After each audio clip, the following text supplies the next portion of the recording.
En este tutorial voy a explicar la integración entre Photoshop y After Effects.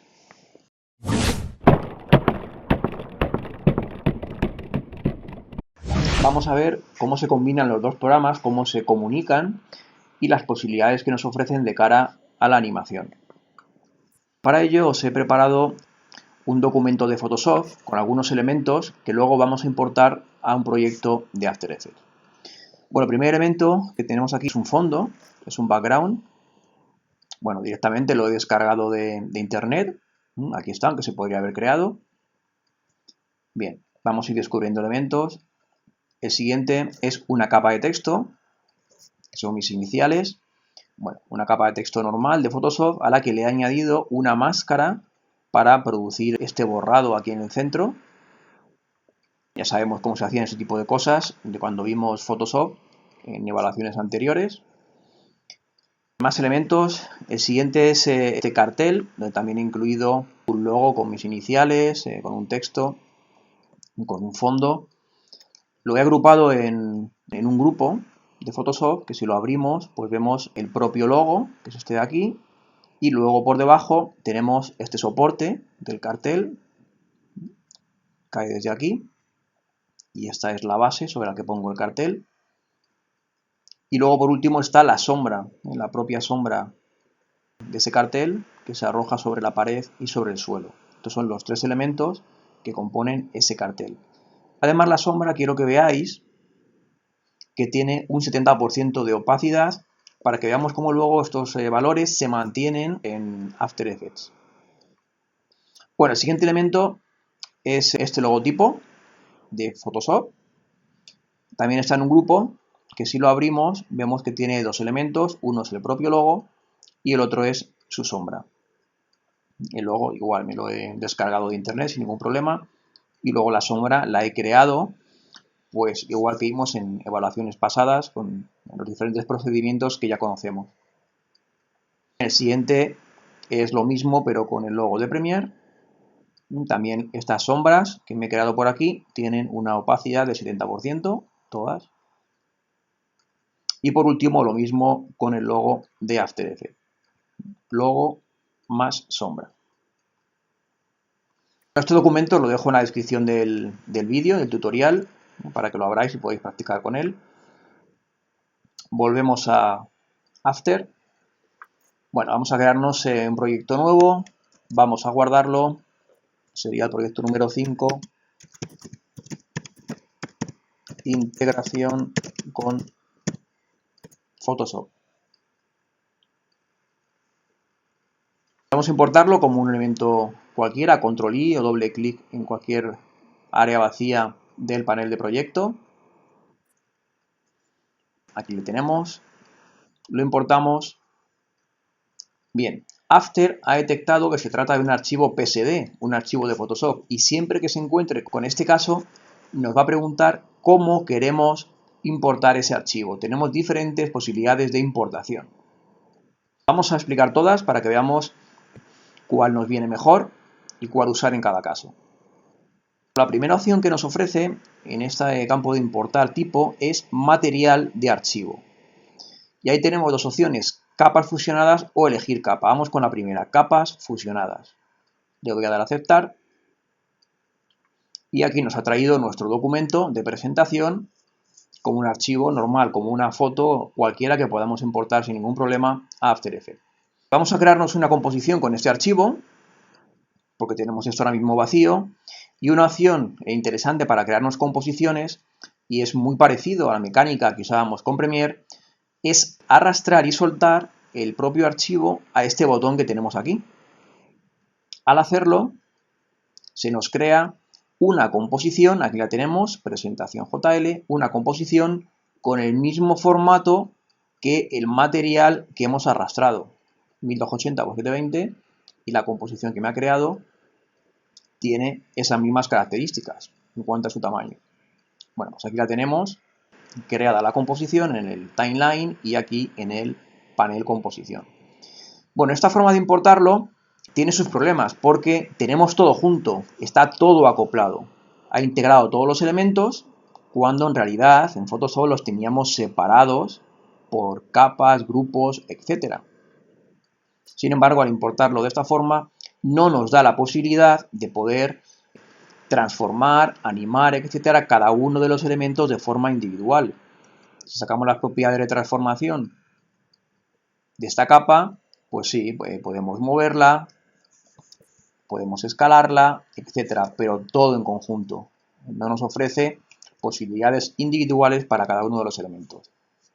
Si nuestra intención no fuera hacer animaciones de cada elemento, pues puede ser una opción válida, pero vamos a ver algunas opciones más. Así que voy a eliminar todo esto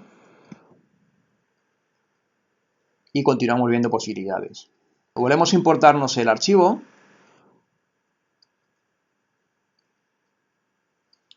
Nos hace la misma pregunta, el mismo cuadro de diálogo, y en este caso seleccionamos también material de archivo, pero con la opción de elegir capa.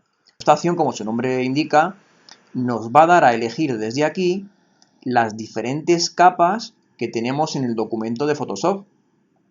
Bueno, fijaos además cómo lo que está dentro de cada grupo de Photoshop, aquí lo pone de forma individual.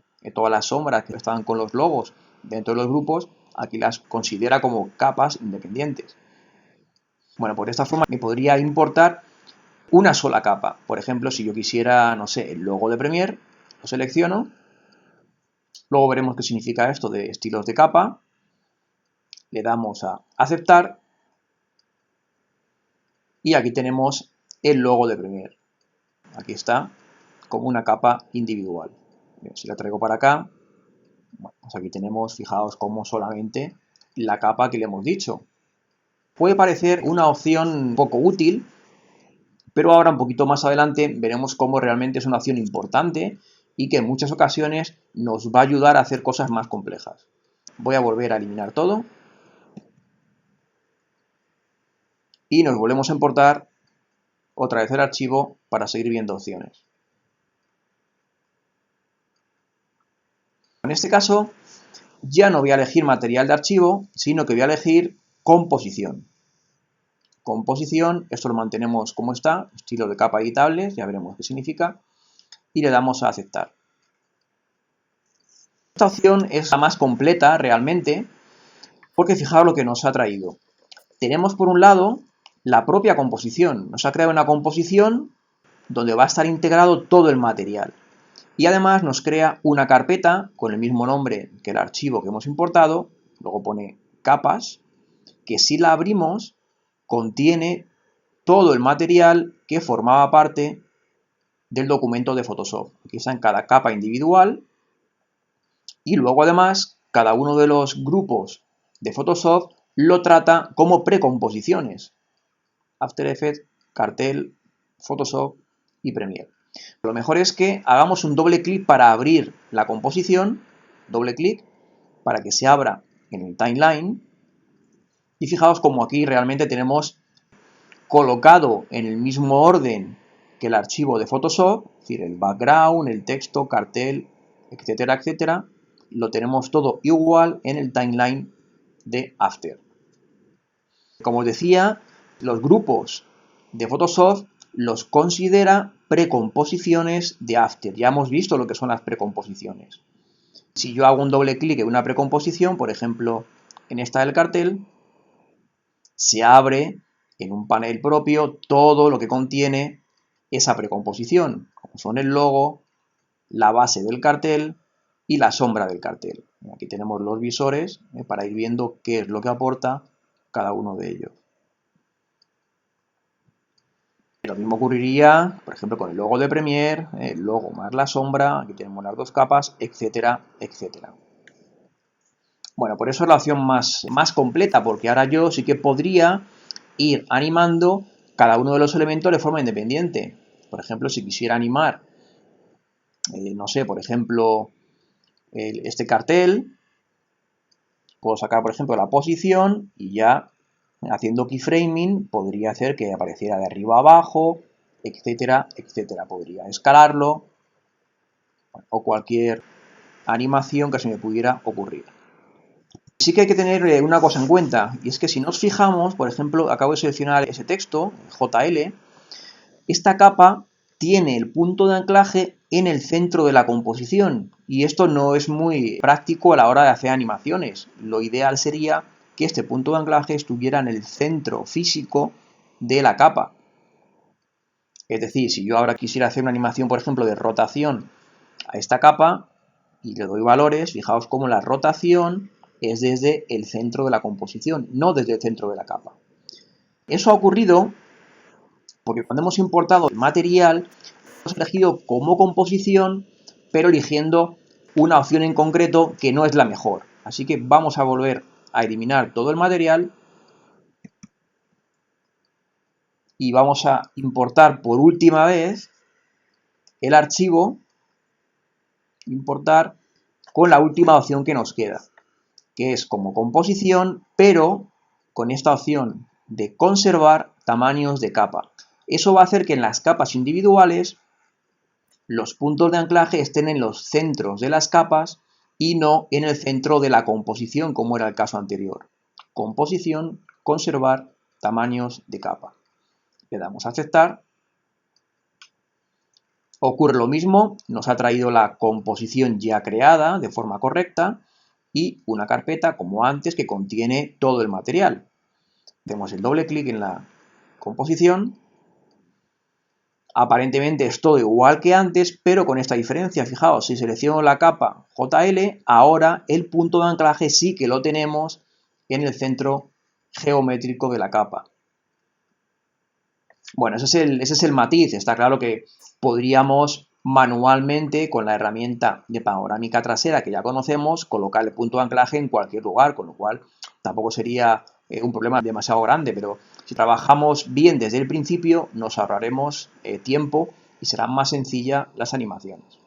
También quiero que veáis cómo en las precomposiciones se ha mantenido esa sombra que teníamos en todos los logos, estaba al 70%, cuando las traemos a After y le sacamos la opacidad, acordaos, letra T de opacidad, se mantienen esos valores, está al 70%.